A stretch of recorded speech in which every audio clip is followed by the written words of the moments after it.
Corrigé de la fiche 3, champ électrique. Énoncé de l'exercice numéro 10.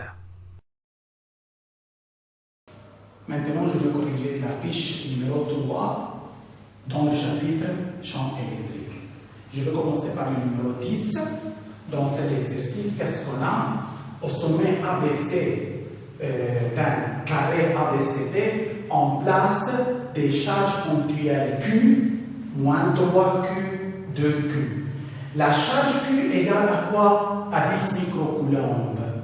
Le côté du carré, chaque côté du carré égale à quoi? À 2 cm. Qu'est-ce qu'on demande? On demande de déterminer la direction, le sens et la norme du vecteur champ électrique résultant en haut. Remarquons bien comment je vais procéder. Tout d'abord, je regarde autour de O, on a seulement 3 charges ponctuelles, donc en haut se superpose seulement 3 champs électriques. Je veux déterminer l'intensité de chaque champ, puis représenter les vecteurs correspondant à ces champs. Tout le monde d'accord? Ok, maintenant, le point, la charge Q crée en haut un champ électrique. Je vais noter EA égale quoi? Égale K, Q sur D au carré. Mais c'est quoi D? C'est OA au carré. Maintenant, comment je peux déterminer OA? Regardons bien. Ça c'est A, ça c'est A. Ça c'est quoi? A c'est A racine de 2 diagonale d'un carré. AC égale A racine de 2. Et par suite, OA vaut la moitié de AC. La moitié de AC. Donc, OA égale A racine de 2 sur 2. Puisque A est 2 cm, par suite, on obtient racine de 2 quoi? Centimètres OA. Il en est de même pour OC. OC égale aussi racine de 2 cm. Il en est de même pour quoi? Pour OB égale quoi? Racine de 2 cm. Maintenant, qu'est-ce que je mets? Ça c'est combien? Ça c'est 9 fois 10 exposant 9 fois Q. Q c'est combien? C'est 10 microcoulombes, 10 moins 6 coulombs. Sur OA, à quoi égale OA? Racine de 2 cm fois 10 moins 2 quoi? Au carré. C'est 4,5 fois 10 exposant 8 volts par mètre. De la même manière, le champ électrique créé par la charge qui se trouve en B en haut. Je vais noter EB. Car la charge ici c'est moins 3Q. Moins 3Q crée un champ électrique en haut sur OB au carré égale 9 fois 10 exposant 9 moins 3Q c'est 10 fois 10 moins 6 sur racine de 2 fois 10 moins 2 quoi au carré. La réponse c'est combien? C'est 13,5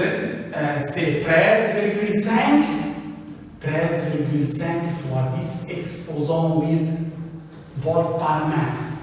Le champ électrique créé par la charge de Q en haut, je veux nommer EC égale K.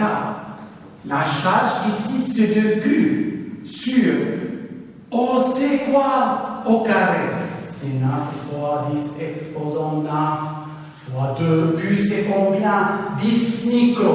10 moins 6 sur racine de 2 fois 10 moins 2 quoi? Au carré.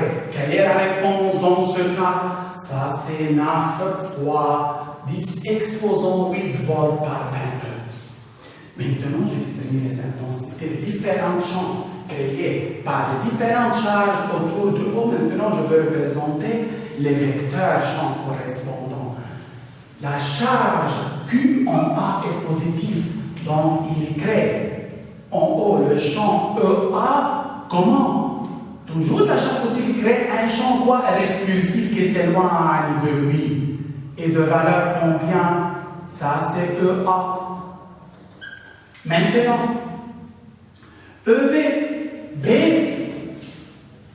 c'est, pardon, Q positif moins 3, ça c'est une charge négative. Donc, B crée un champ électrique attractif qui se dirige vers lui. Ça c'est quoi? E en EB. Maintenant, EC,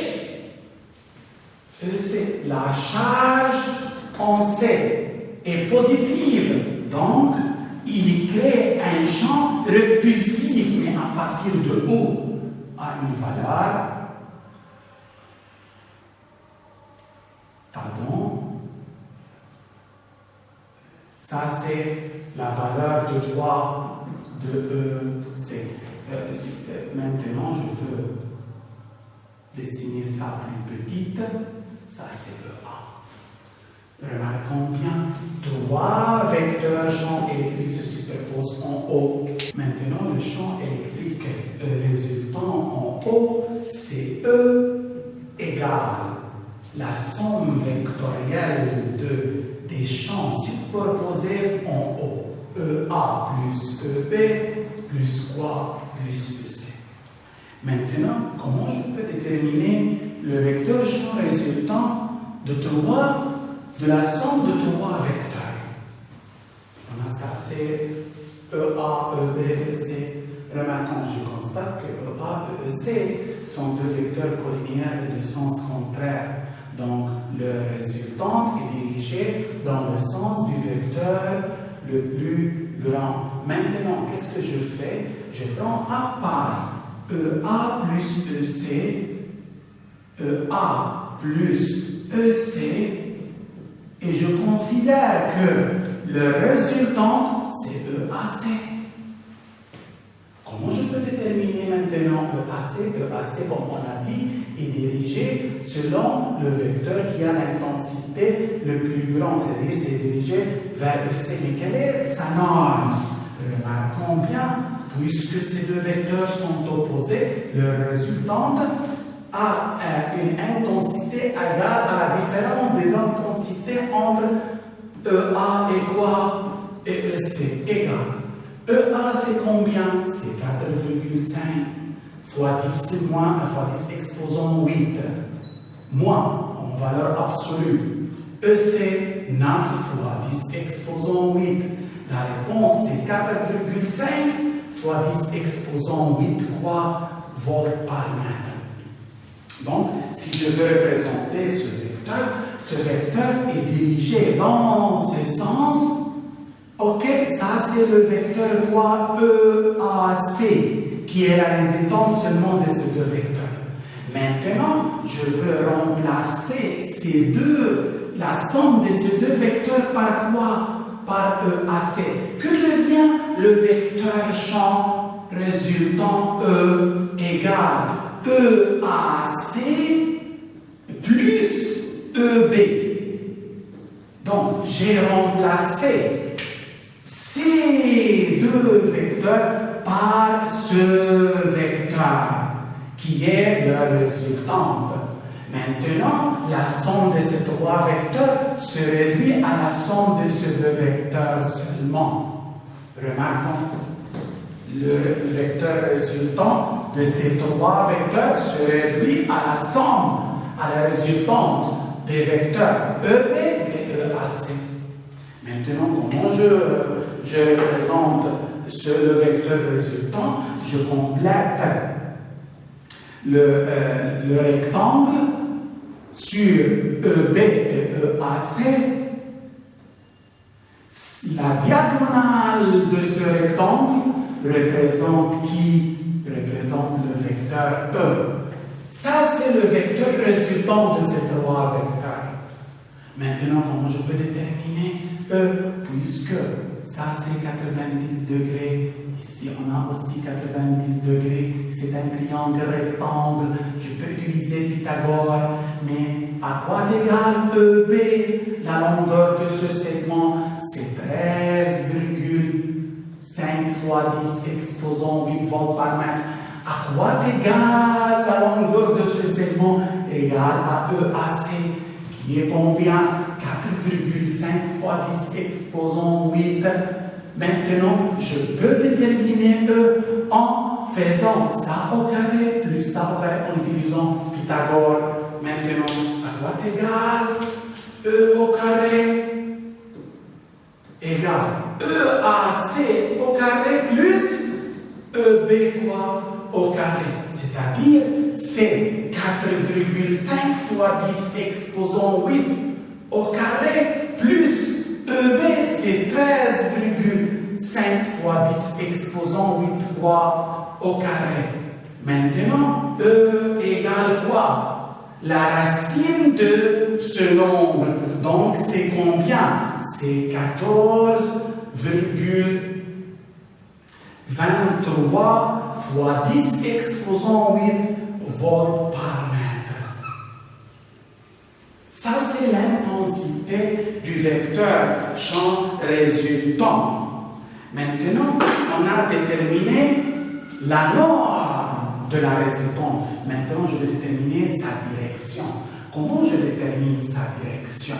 Lorsqu'on demande de déterminer la direction d'un vecteur, je veux déterminer l'angle que forme ce vecteur avec une direction déterminée, une direction donnée. Regardons bien. BD est une direction donnée. Je peux déterminer l'angle que forme ce vecteur avec BD. Je veux noter cet angle alpha. Lorsque je détermine cet angle alpha, c'est-à-dire j'ai déterminé la direction de ce vecteur E par rapport à quoi? À BD, qui est l'un des diagonales du parallélogramme. Et par la suite, j'ai déterminé quoi? La direction de E. Maintenant, comment je peux déterminer alpha? C'est un triangle rectangle. J'ai le côté opposé et le côté adjacent de ce triangle. Je peux utiliser quoi? Tangente alpha égale côté opposé sur côté quoi? Adjacent. Mais dans quel triangle? Dans quel triangle? Mais dans ce triangle. Dans ce triangle.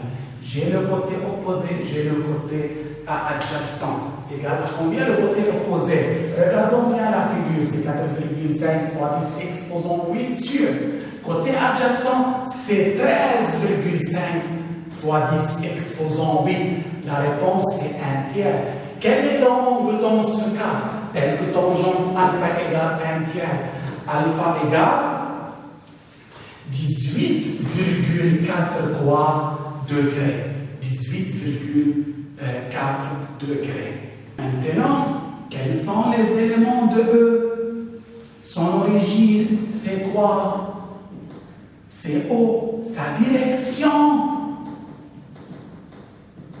Faisant un angle alpha égale 18,4 degrés avec quel vecteur? DB. Sens à droite selon ma figure. À droite vers le haut. Et finalement, sa norme, c'est E égale 14,23 fois 10 exposant 8 volts par mètre. Énoncé de l'exercice numéro 11.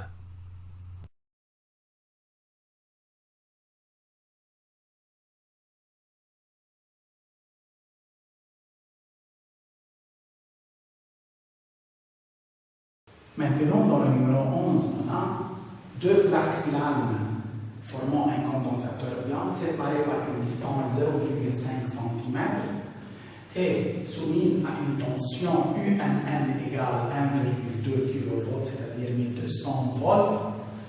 Entre les plaques se trouve une charge ponctuelle moins 1 microcoulomb et de masse 10 grammes. L'intensité du champ de pesanteur est 10 mètres par seconde au carré. Dans la première question, on demande de préciser les polarités des plaques M et N, c'est-à-dire le signe de la charge de chaque plaque. Maintenant, remarquons bien, UMN, la tension UMN est positive, c'est 1200 volts ou 1,2 kV, et par suite, la plaque M est chargée comment? Positivement, M est chargée quoi? Négativement. Toujours, le signe de la plaque M suit le signe de quoi? De la tension qui est ici quoi? Positive. Toujours. La première lettre suit toujours A. La première lettre a le signe de quoi? De la tension appliquée. Le second a un signe quoi? Négatif. Dans la partie de A, on demande de déterminer les caractéristiques du vecteur champ électrique entre les plaques. On a déterminé le signe des plaques. La plaque M est chargée positivement. La plaque M est chargée comment? Négativement. Toujours, le champ électrique est dirigé perpendiculairement aux plaques, mais de la plaque positive vers la plaque quoi? Vers la plaque négative. Le vecteur champ électrique E est perpendiculaire aux plaques. Ok? Maintenant, qu'est-ce que j'écris? J'écris comme ça. E a une direction quoi? Perpendiculaire aux plaques. Sens orienté de la plaque positive vers la plaque chargée comment? Négativement. Norme ou intensité de E, la valeur de E, c'est U sur D. C'est l'intensité du champ électrique créé par les deux plaques. Ça, c'est quoi? UMN en valeur absolue. C'est 1,2 volts, kilovolts, c'est 1,2 fois 1000. La réponse sera en volts sur 0,5 cm fois 10 c'est moins 2. La réponse sera en mètres. Et par suite, on obtient combien? E égale 2,4 fois 10 exposant 5 volts par mètre. Ça, c'est l'intensité du champ électrique entre les deux plaques. C'est 2,4 fois 10 exposant 5 volts par mètre. Dans la partie B, on demande de quoi? De représenter ce vecteur à l'échelle quoi? Chaque centimètre, c'est combien? 10 exposant 5 volts par mètre. Maintenant, j'ai ici 2,4 fois 10 exposant quoi? Fois 10 exposant 5 volts par mètre. Maintenant, à quelle longueur correspond ça? Ça correspond à 2,4 cm. Donc, notre vecteur a une longueur, combien? 2,4 cm. C'est-à-dire, je veux représenter ce vecteur par un segment de longueur, combien? 2,4 cm. Ok. Maintenant, partie 3. Partie 3. On place à l'intérieur du condensateur cette charge ponctuelle. Maintenant, on demande de faire les bilans des forces de Q. Quelles sont les forces agissant sur Q dans la partie A? Tout d'abord, il y a les forces agissant sur Q sont le poids, quoi? Mg, et quoi aussi est la force électrique F. Remarquons bien, la charge est se trouve jetée dans un champ électrique. Toute charge jetée dans un champ électrique est soumise à une force électrique. Et normalement, il est soumis à l'action du poids aussi de son poids. Selon deux forces, l'une électrique provenant du champ et de la charge, l'autre est de gravitation, c'est le poids de la charge, le poids du corps chargé. Partie B, représenter ces forces à l'échelle 1 cm, 0,1 Newton. Maintenant, je veux représenter ces forces, c'est-à-dire je veux chercher les normes de ces forces. Partie B, à quoi est égal le poids mg? C'est 10 grammes fois 10 moins 3 sera 1 kg fois G10, ça c'est 0,1 cm, pardon, 0,1 Newton. La force électrique F, comment je peux déterminer la force F? On sait que F égale quoi? QE. Toute charge plongée dans un champ électrique ou jetée dans un champ électrique, elle est soumise à une force électrique F égale QE. F et E sont deux vecteurs proportionnels. Mais Q a une valeur quoi? Remarquons, Q a une valeur quoi? Négative. Et par suite, F et E ont des quoi? Ont des sens différents. C'est-à-dire, E vers le bas, alors F est quoi? Et vers le haut. Maintenant, je veux déterminer l'intensité de F. L'intensité de F égale Q en valeur absolue fois E. C'est moins 1 microcoulomb, c'est moins 10 moins 6 coulombs fois 2,4 fois 10 exposant 5 volts par mètre. À quoi égale l'intensité de F? L'intensité de F, c'est 0,24 Newton. J'ai déterminé l'intensité de F. J'ai déterminé l'intensité de poids. Maintenant, je veux représenter ces vecteurs poids et vecteur F à l'échelle 1 cm, 0,1 Newton. Par suite, le poids mg est à une longueur, le vecteur représentant de mg a une longueur 1 cm pour 0,1 Newton. Et la force F le vecteur de la force F a une longueur 2,4 cm. Maintenant, je représente ça. Mg est quoi? Et F. Mg, c'est évident, vers quoi? Vers le bas. A une longueur combien? 1 cm.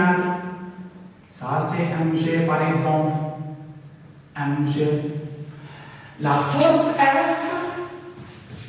est opposée à E, mais orientée, c'est-à-dire la force F est opposée à E, c'est-à-dire elle est orientée vers le haut, et sa longueur est de 2,4 cm. Ça c'est la longueur de quoi? Ça c'est la longueur de F, ça c'est le vecteur force F. Partie C, je veux déterminer la force résultante. Partie C. Partie C, la force résultante, comment je veux noter ça? Je veux noter ça. F égale à quoi? À F plus quoi? Plus mg. Remarquons bien. F est la résultante de deux forces collinéaires et de sens contraire. Donc, F est parallèle à ces forces, mais dirigée dans le sens de la force qui a l'intensité la plus grande, c'est-à-dire dans le sens de F. Et sa valeur est F égale F moins mg, c'est-à-dire c'est 0,24 moins 0,1, F égale 0,14 Newton. Maintenant, cette force remplace les forces quoi? Les forces précédentes. Cette force remplace les forces précédentes, remplace cette force, et elle est dirigée dans ce sens. Ça, c'est la force F. Donc, je peux représenter maintenant, je peux imaginer, pardon, ça c'est Q, que Q est soumis à une force unique F comme ça, de valeur combien? De valeur 0,14 newton. Quelles sont les caractéristiques de F? Origine qui? La particule. Le point d'application de cette force est la particule. Direction.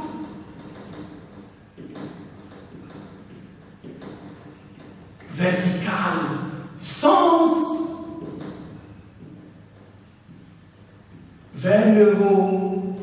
Et finalement, la norme F égale 0,14 newton. Partie 4.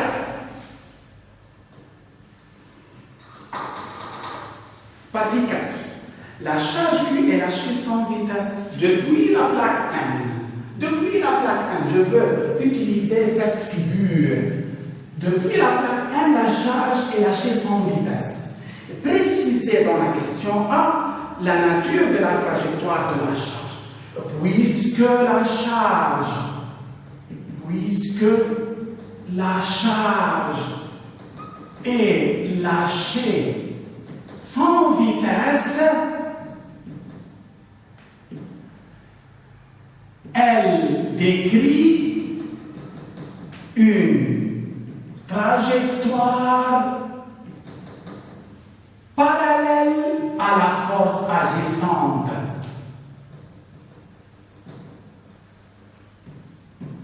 Donc, sa trajectoire est une droite verticale passant par le point du départ.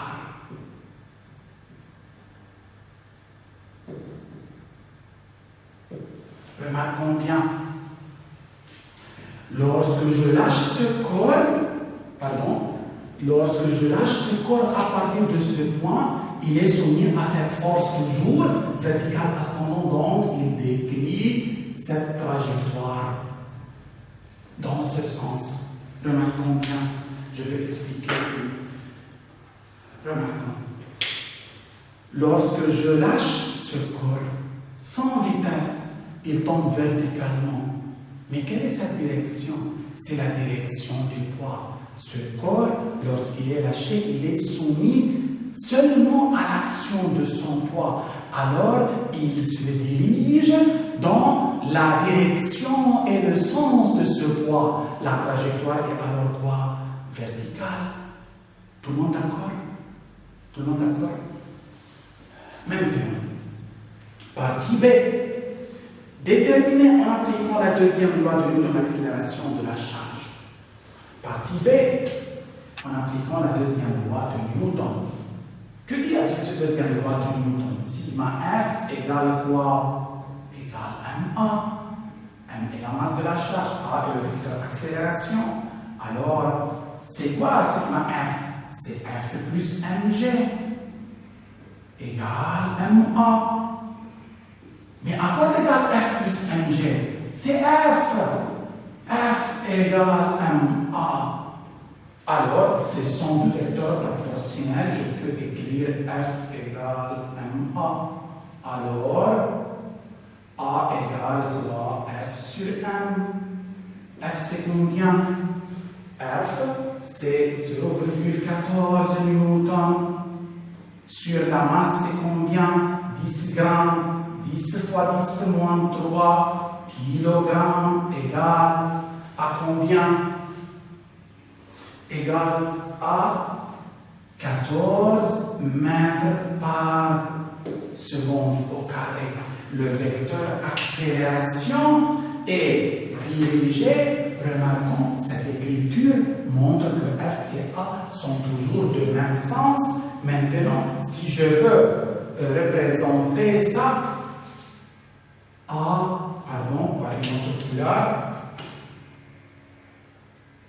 Ça, c'est le vecteur accélération. Donc, le mouvement est quoi? Est accéléré. Pourquoi? Car A est dans le sens de mouvement de quoi? De la charge. Et puisque A a une valeur constante, donc le mouvement est rectiligne, uniformément accéléré. On déduit la vitesse de la charge au moment d'impact avec la plaque M et la durée du parcours. Cette relation montre que F et A ont le même sens. Alors, A est dans le sens du mouvement, donc c'est un mouvement accéléré. Et puisque sa valeur est constante, par suite le mouvement est uniformément accéléré. A est une égale 14 mètres par seconde au carré est une constante. Et A dirigé dans le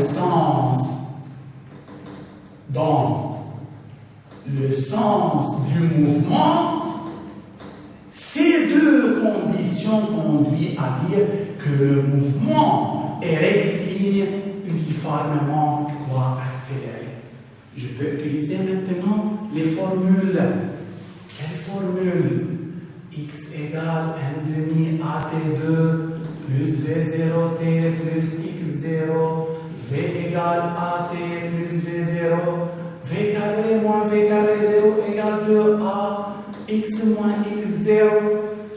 Mais toujours on prend X0 égale à 0 en supposant que le point du départ est l'origine de l'espace.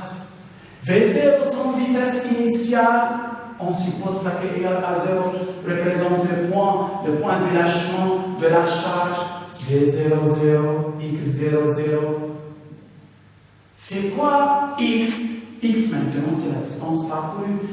Je veux déterminer la vitesse et la durée du parcours.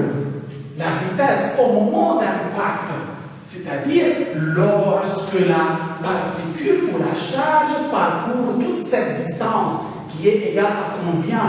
0,5 cm.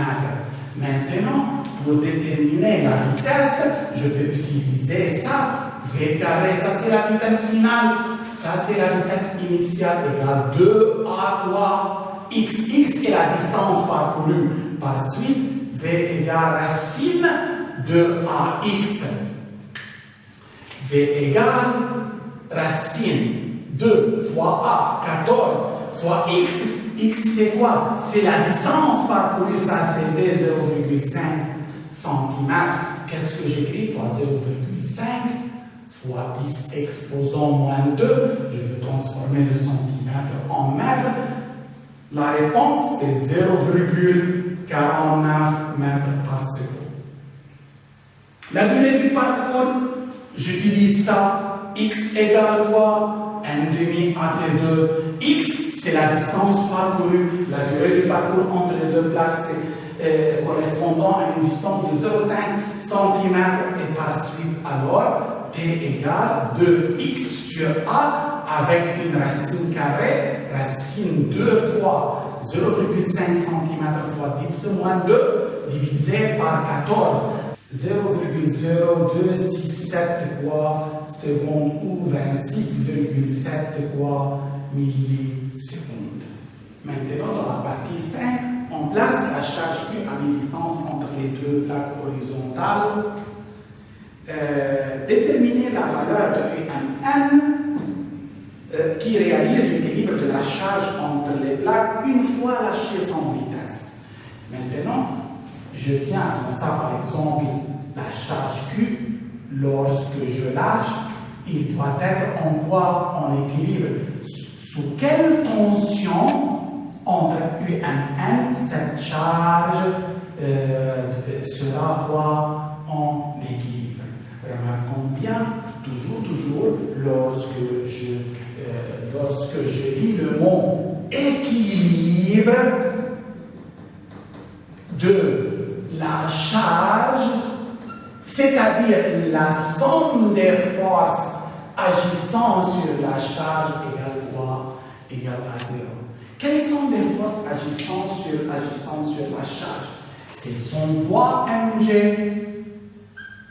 qui est toujours égal à 0,1 newton et à la force électrique qui est ascendante et à la force électrique quoi? Ascendante. Mais cette force qui va réaliser l'équilibre de cette charge va être directement opposée au poids. F est opposé au poids. La valeur de F doit être égale à la valeur de quoi? Du poids. Et ça est donné par cette relation. On écrit mg plus F égale à 0, que signifie cette écriture que F égale moins mg, c'est-à-dire F et mg ont des sens opposés et la même direction. La norme de F est égale à la norme de G. C'est-à-dire la valeur de F doit être égale à 0,1 newton. F égale combien? 0,1 newton. D'autre part, à quoi égale F? F égale QE. QE. Donc, la norme de F égale quoi? Q en valeur absolue fois E. Remarquons bien, lorsque je veux déterminer UMN, c'est-à-dire je veux changer UMN de telle manière que la charge soit en équilibre.